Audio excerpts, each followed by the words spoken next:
Welcome to the deep dive. And today we are really getting into something that affects pretty much everyone at some point. Our mission today is to understand the actual tangible, measurable value of having elite professional representation in major life transactions. Right. Which is, a huge topic. Oh, it really is. And we're pulling from a very specific stack of sources for this. We're looking at the professional philosophy and verified client testimonials from a Sacramento realtor. His name is Joseph Olson, and he operates out of Coldwell Realty. Yeah, and we've got some great material there. We do. And alongside those client narratives, we're analyzing a specific property market analysis. This is for a home over on 5041 McCloud Drive. So the goal here is to take this one specific case study and sort of, extract the underlying mechanics of what makes a transaction successful. Because it's not just magic, right? It's systems. Exactly. Because, think about it. You, the listener, you're living in an era where you can literally look up property values on your phone while you're standing in line for a coffee. Yeah, you have Zillow, Redfin, all of it right in your pocket. Right. So you might logically wonder, why do I even need a professional agent at all? So today we are breaking down exactly what separates a mere, transaction facilitator from a true market strategist. And honestly, it is the defining question for modern professional services across the board. I mean, when the consumer has all the raw data, like you said, the apps, the algorithms, what exactly are they paying for? Right, because the data is free now. Exactly. And what we are going to see today, by analyzing this specific set of materials from Joseph Olson, is that the true value isn't the data itself. It lies in the synthesis of that data. And it's paired with this very specific behavioral approach. Behavioral approach, I like that. Yeah, because we are looking at how a combination of just hyper-responsive communication plus this really meticulous attention to detail, how that directly translates into faster closing times, higher sale prices, and maybe most importantly, significantly less anxiety for the seller. Yeah, the anxiety piece is huge. Because we are living in a time of just complete information commodification.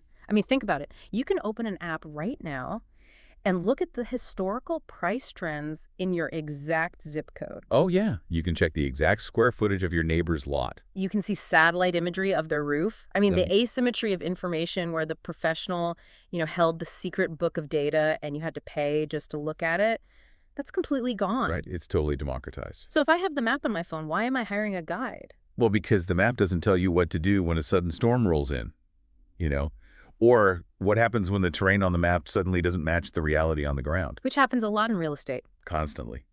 But, before we even get into the market data or the closing timelines from these testimonials, we actually have to look at the foundational philosophy that drives an elite professional. The why, basically. Exactly.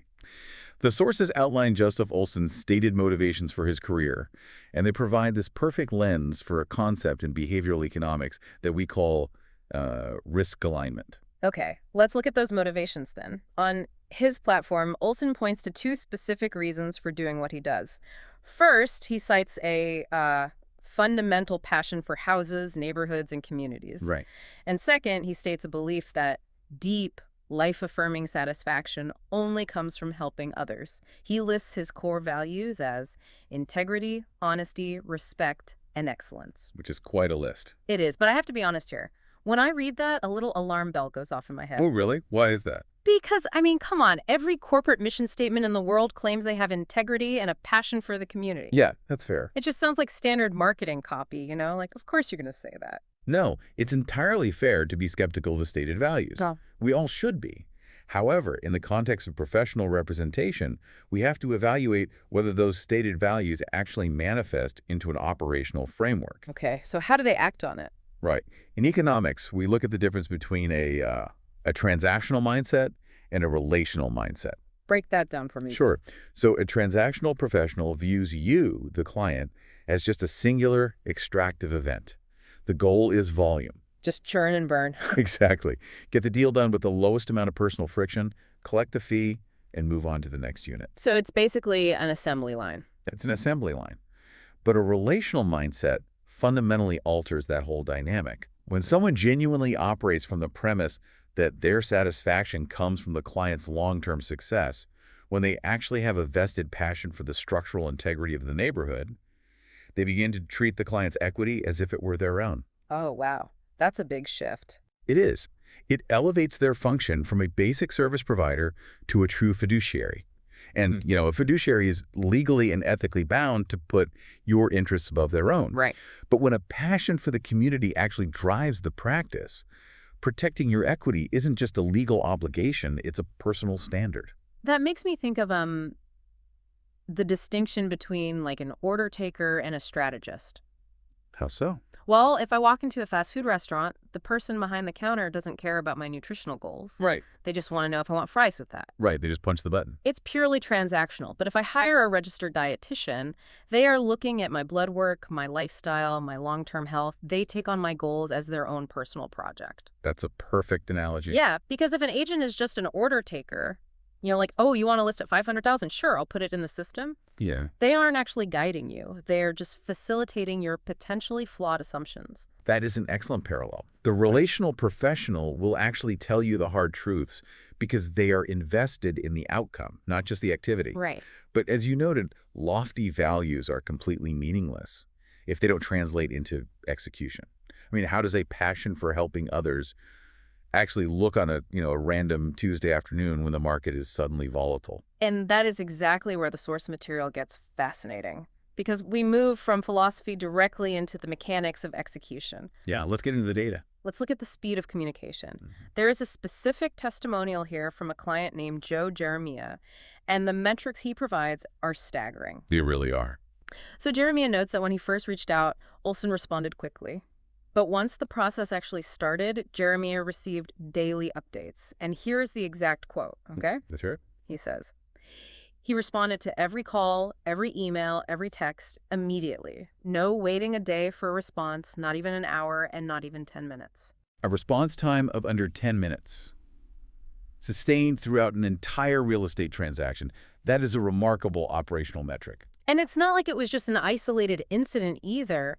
Another review from a client named Erin Beckman explicitly highlights this too. She calls the responsiveness top-notch and notes that he is incredibly prompt and reliable. So we are looking at a documented behavioral pattern here. We are. But I have a real problem with this standard, and I kind of want to push back on it. Oh, really? Okay. Yeah, because when I hear responds in under 10 minutes to every text, I don't picture an elite strategist. I picture someone who is like frantically glued to their smartphone, Oh, I see what you mean. like checking notifications at 2 a.m., Okay. sacrificing their personal life, just constantly running around, putting out fires. I mean, frantic availability isn't the same thing as strategic value, is it? You are hitting on a crucial distinction there, and it is absolutely vital we separate the two. Because you're right, frantic speed is born from chaos. Mm. It is the hallmark of someone who is disorganized and constantly reacting to emergencies. But reliable speed, the kind that actually generates reviews praising a smooth process that is born from systems. Systems, okay. Yeah. If an agent is operating in a state of constant panic, their cognitive bandwidth drops. And when that happens, they will inevitably make catastrophic errors on contracts. Which is the last thing you want. I definitely don't want a panicked person managing my six-figure contract. Yeah. So how do you achieve that sub-10-minute responsiveness without being in a state of total chaos? Through anticipatory communication and robust operational architecture. Anticipatory communication, like answering the question before they ask it. Exactly. Remember, Jeremy mentioned receiving daily updates. That is the key right there. Oh, I see. If a professional is proactively sending you an update every single morning, detailing exactly what is happening that day, they are answering your questions before you even have to ask them. So the client isn't sitting there wondering what's going on. Right. They are drastically reducing the volume of inbound panic text messages. And furthermore, a highly organized professional leverages systems. Like what kind of systems? Well, perhaps a dedicated client management portal, or a highly organized email triage system, or even dedicated time blocks for specific tasks. So that when a message does actually come in, they aren't scrambling to find the answer. They already know the status of the file. Ah, I get it. So the speed is actually a byproduct of the organization, not adrenaline. Precisely. But, we also have to examine why that speed is so critical from a psychological perspective. Yeah, let's talk about that. We have to think about the neurochemistry of the client during a real estate transaction. For the vast majority of people, you're dealing with their single largest financial asset. By far. The equity in that house represents their retirement.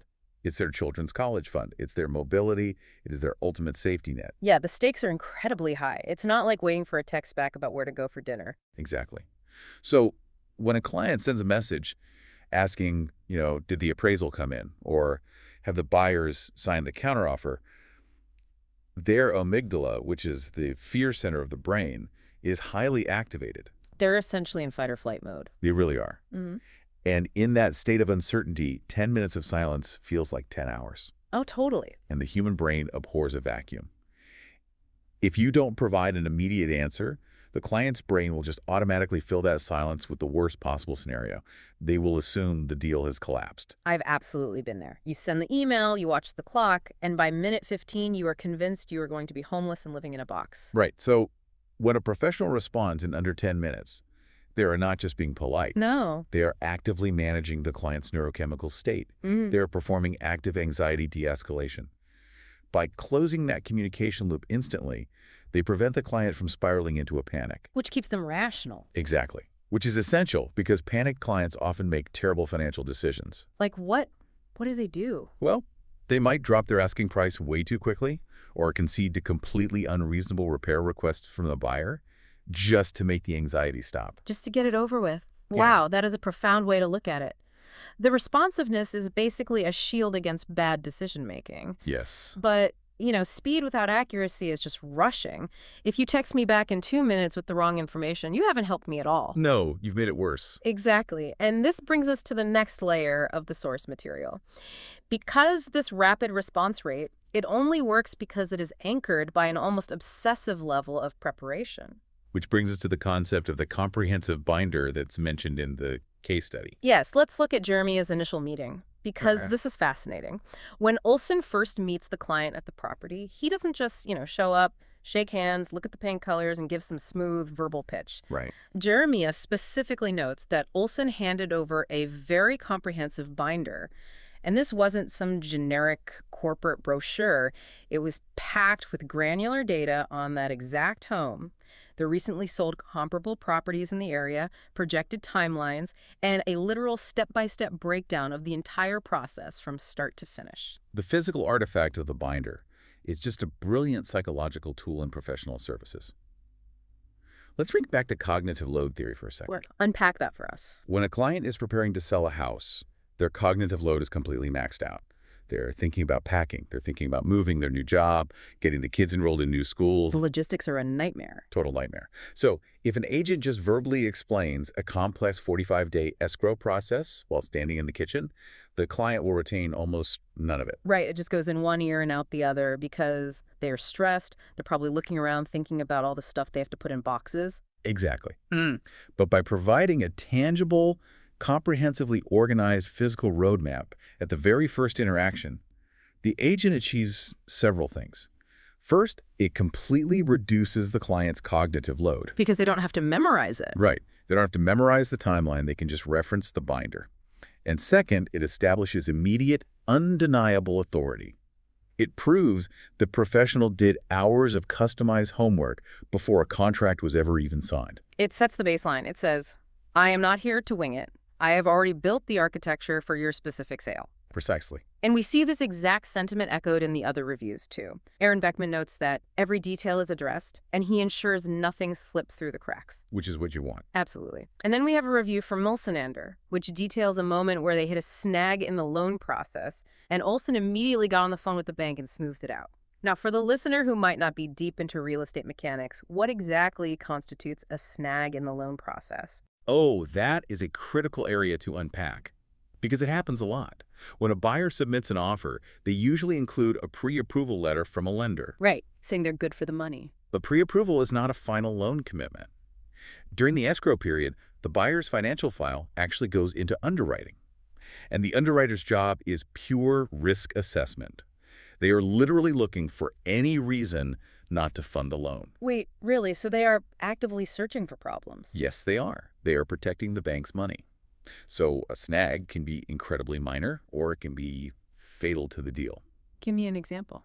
Well, perhaps the buyer made a large purchase on a credit card right before closing, like buying furniture for the new house. Oh, I've heard you're not supposed to do that. Never do that. It completely alters their debt-to-income ratio, which can tank the loan. Or perhaps the underwriter noticed an unexplained deposit in the buyer's checking account. They need a paper trail to prove it wasn't a secret, unrecorded loan from a family member. Wow, they look that closely. Oh, absolutely. Or, very commonly, the bank's independent appraiser goes out and determines the home is worth less than the agreed-upon purchase price. The dreaded appraisal gap. Yes. And if the bank won't lend the money, the whole deal falls apart. The seller has to put the house back on the market, which carries a massive stigma. Because everyone else looks at it and goes, oh, it fell out of escrow. Something must be terribly wrong with the foundation. Precisely. The property becomes stigmatized because new buyers assume there is a hidden defect. So when Milsenander mentions a loan snag, this is a moment of extreme peril for the transaction. It's life or death for the deal. It is. An average agent might just forward an email from the lender and say, hey, we have a problem, let me know what you want to do. Passing the buck. But an elite professional intervenes. They get on the phone directly with the loan officer. If there's an appraisal gap, they might provide a secondary packet of comparable sales to challenge the appraiser's valuation. They fight for it. Yes. If it's a paperwork issue, they manage the communication flow to ensure the underwriter gets exactly what they need instantly, keeping the deal alive. It really connects back to this idea of like an air traffic controller. Yeah, that's a good way to look at it. The client is sitting in the passenger seat. The loan snag is a massive thunderstorm that just suddenly pops up on the radar. Right. The agent gets on the radio with the bank, negotiates the new flight path, and course corrects the plane. If they do it fast enough and with enough precision, the passenger in the back barely even feels the turbulence. They just know they landed safely at their destination. And that front-loaded preparation, the binder, the deep understanding of the market comps, that isn't just about making the client feel secure at the listing appointment. No. It is the exact mechanical lever that allows the agent to navigate those storms when they inevitably arise. Which brings us to the ultimate question of return on investment. Because look, Yeah. it is wonderful to have an agent who is polite, who communicates in under 10 minutes, and who makes you a really nice binder. It's lovely. It is. But at the end of the day, people are selling a house to maximize their equity and move on with their lives. They need the money. Does this qualitative experience actually translate into quantitative, measurable results? The sources provide definitive data on this. We can look directly at the timelines and the financial outcomes. Let's look at Joe Pierre's review. He explicitly credits Olson's smart marketing and strong connections for generating multiple offers shortly after hitting the market, resulting in a sale that was quick and for a great price, exceeding our expectations. Right. Now, exceeding expectations is great, but the timeline breakdown in Joe Jeremiah's review is what truly blew my mind. The timeline Jeremiah outlines is essentially a masterclass in compressed logistics. It's wild. Listen to the sequence, okay? Jeremiah states that the home was put on the market the exact day the painting was finished. There was zero lag time. Unheard of. It was online with an open house scheduled for the very next day. They found a buyer in one single day. And the sale was final and closed in just 3 weeks. 3 weeks. Now, to a layman outside the industry, 3 weeks might sound like a reasonable amount of time. I mean, you buy a car in 3 hours. Why shouldn't a house take 3 weeks? Explain to us why a 21-day close is actually a blistering, almost impossible speed in the real estate world. Okay, to understand why a 21-day escrow is exceptionally fast, we have to look at the sheer volume of bureaucratic machinery that must synchronize perfectly. All the moving parts. Yes. A standard closing takes 30 to 45 days, sometimes 60. When you enter escrow, you aren't just dealing with a buyer and a seller. You are triggering a massive chain reaction involving independent third-party institutions. Right, it's not just handing over a personal check and a shiny brass key. Not at all. First, you have the title company. They must conduct a meticulous public record search to ensure there are no hidden liens, unresolved permits, or competing claims of ownership on the property. Like an old contractor who never got paid. Exactly.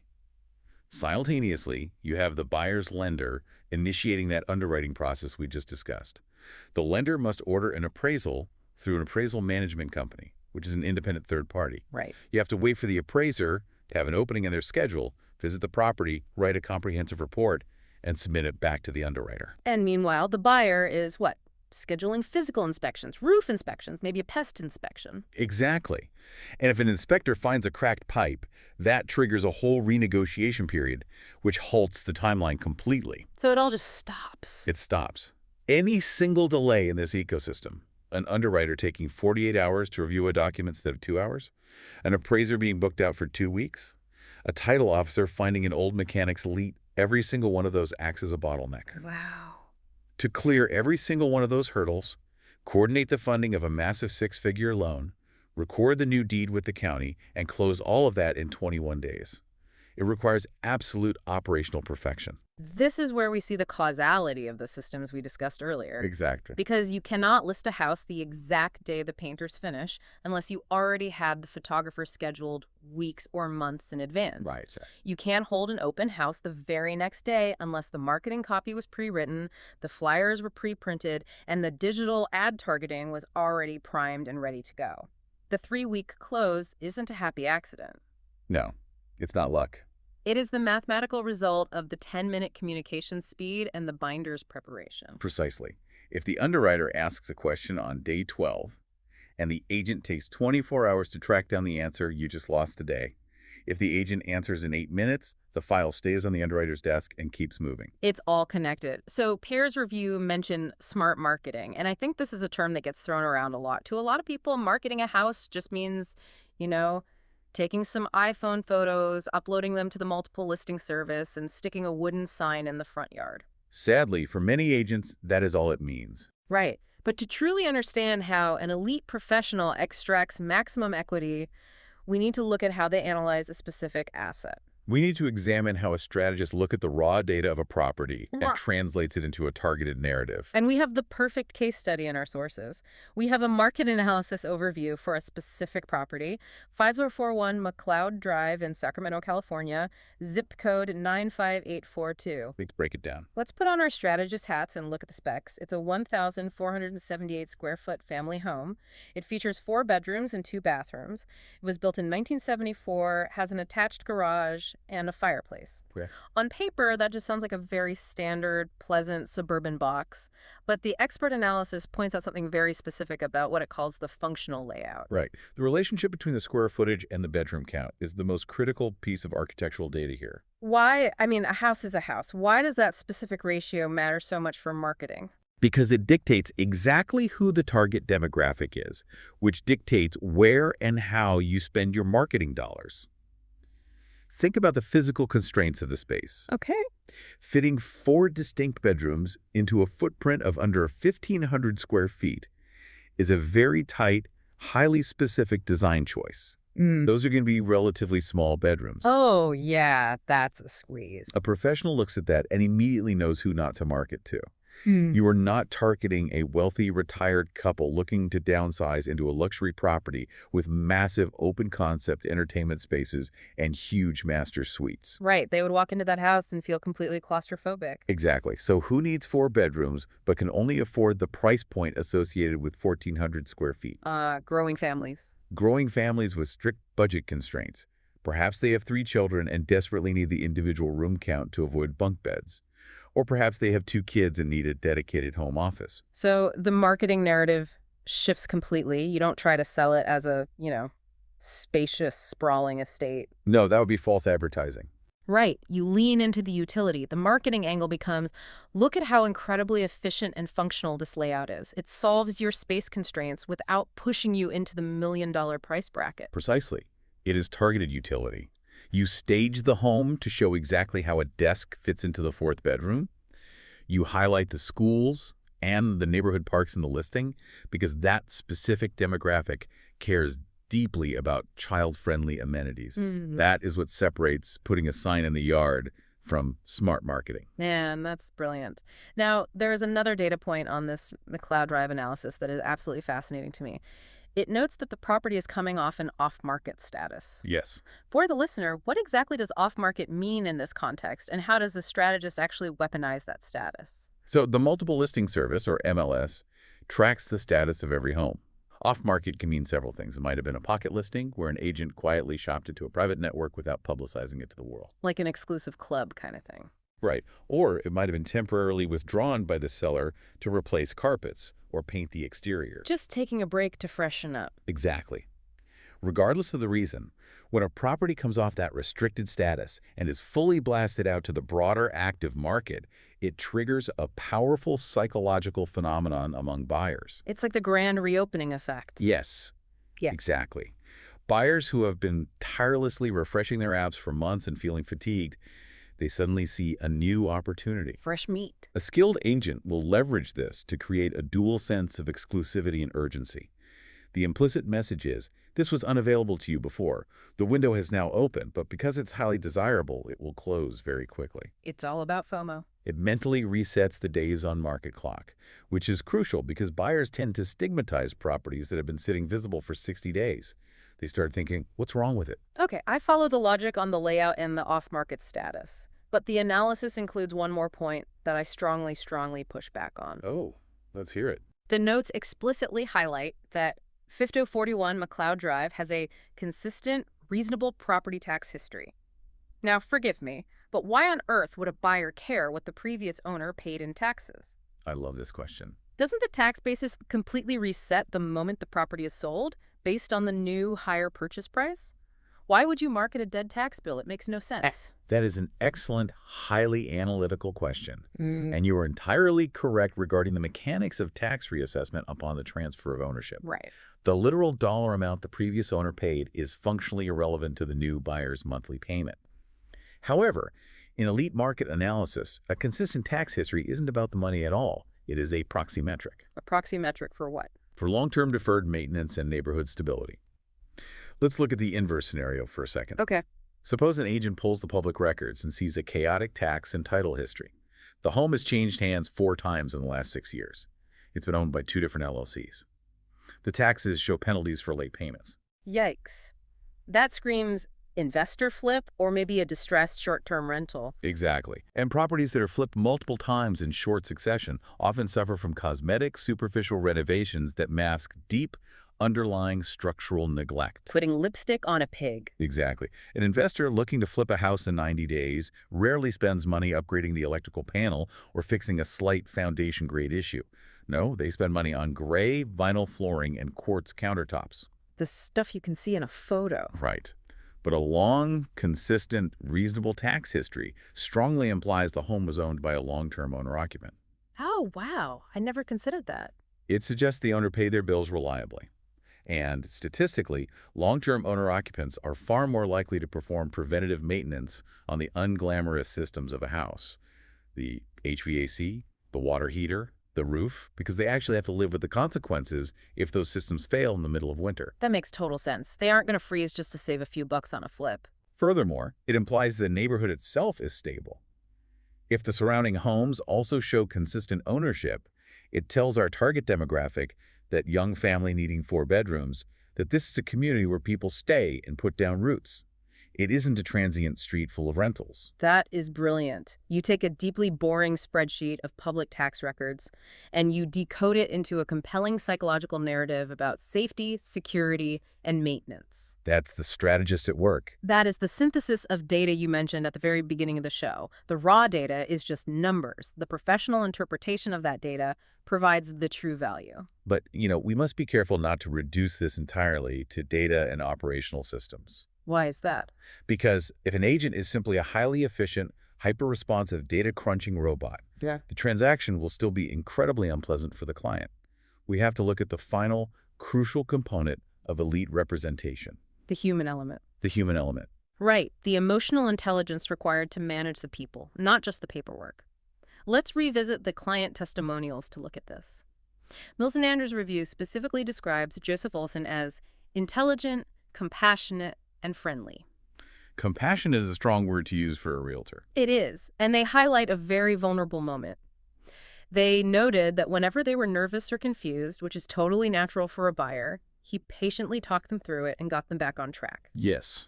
Aaron Beckman's review adds to this, noting that despite his intense responsiveness, he somehow balances his career with his role as a husband and father, which makes him a genuinely enjoyable person to work with. We have to unpack what it means for a client to be nervous or confused in this context. Real estate is inherently an emotional journey that is merely disguised as a financial transaction. Oh, absolutely. People very rarely wake up and decide to take on hundreds of thousands of dollars in debt just because they want a different configuration of drywall. No, they move because their life is fundamentally changing. Exactly. The catalysts for buying or selling a home are almost always major high-stress life events. A couple's getting married. A family is having their third child and running out of room. Or a job change. Right, someone received a massive job promotion and has to relocate across the country in a month. Or, conversely, they are